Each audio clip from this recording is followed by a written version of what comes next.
मी doctor Harshal Kulkarni, तीर्थराज hospital, Miraj. तर योगासनं आपण करतो. बऱ्याचदा त्याचे काही लोकांना काही प्रमाणात फायदेही माहिती आहेत. तर सांध्यांच्या दृष्टीनं, हाडांच्या दृष्टीनं काय फायदे असतात योगासनांचे हे आपण पाहूया. सांधे वेदनामुक्त ठेवणे हे योगासनामुळे अतिशय चांगल्या पद्धतीनं आपण अचीव करू शकतो. तर प्राथमिक आपण पाहूया की सांध्यांना नक्की कसं उपयुक्त ठरू शकतं योगासन. तर सांधे जे असतात त्यांची हालचाल वाढवण्यास मदत होते.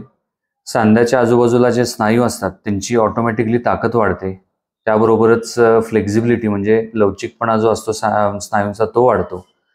आणि त्यामुळेच सांध्यामध्ये आणि स्नायूंमध्ये खेळणारं रक्त जे आहे तो रक्तपुरवठाही वाढतो.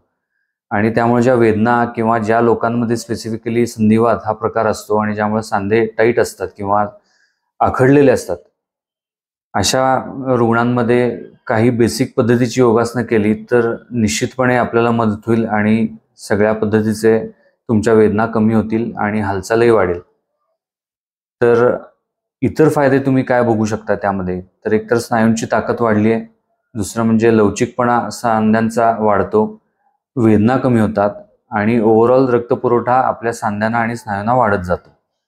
तर काही योगासनांचे प्रकार जे बेसिक आहेत आणि जे करू शकतो आपल्या सांध्यांच्या हेल्थसाठी.